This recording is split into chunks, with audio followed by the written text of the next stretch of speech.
Hey, what's going on, everybody? It's Chris with InsideTheU. I'm here at Sagemont Prep School to watch Miami signee Matthew Abel in action.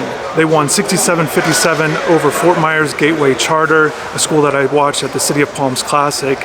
And Matthew, was a rough night offensively, just the 2 points, 0 for 5 from the field, but he did a lot of other things, affected the game in a lot of different ways. The game's tied at halftime at 31, and then he helped Sagemont really pull ahead. Good defense in the second half by him. He kind of switched off to the post, and Patrick Johnson, an unsigned senior, who had a big game, 21 points, 13 rebounds, a really athletic big, and Matthew, a guard, switched down on him and did a good job there. So 7 rebounds for Matthew, 6 assists, 2 blocks, 3 steals. So again, just doing a lot of things. And I had a chance to talk to him after the game, and I talked about the game a lot, and he was certainly glad to be able to affect the game in different ways. And you know, it was tough defense that affected him as well early on. A lot of face guarding, Trey Fogle, a senior guard there for Gateway Charter, and just not a lot of offensive touches, but he was distributing the ball. I thought he did a good job, didn't force a lot of shots, and he was trying to get other guys involved. So it wasn't a big scoring night, and he's had a big scoring season here as a senior, 20 points a game, really dynamic guard with the ball in his hands. There were moments here.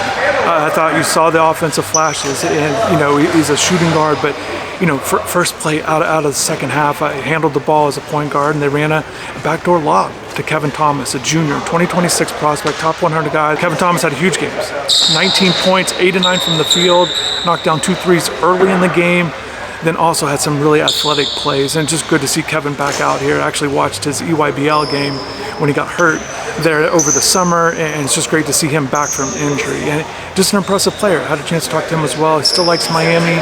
Very curious, like Matthew, very curious to see what happens with the Miami coaching situation.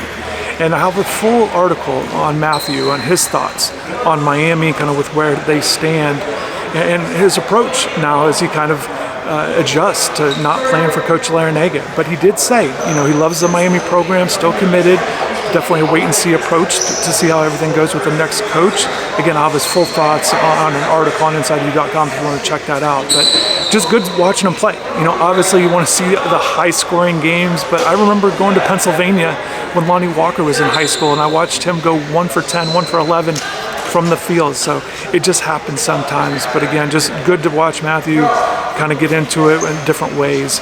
And also, too, Sagemont's got a couple young players in their program worth keeping an eye on. 2027 center Charlie Cohn didn't play in the game today, just a developmental player, but he's one of those names to watch. A big, tall center, kind of just watching to see how he develops. And also 2028 point guard Ezra Gellin. Had a chance to watch him. He got in the game, top reserve for them here, and just an impressive player in terms of, you know, his poise as a young player. Had a nice driving bucket there. So those are 2 young guys that I'll be watching for in the future in the Sagemont program. But overall, just good to be out here, and like I said, I saw Gateway Charter at the City of Palms Classic, and Patrick Johnson, this unsigned senior, really athletic guy, and they're very well coached. I had a chance to talk with Coach Jones before the game a little bit.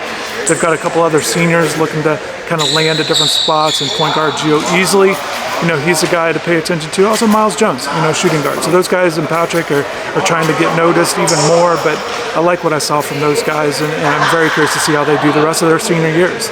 But that's going to wrap everything up for me.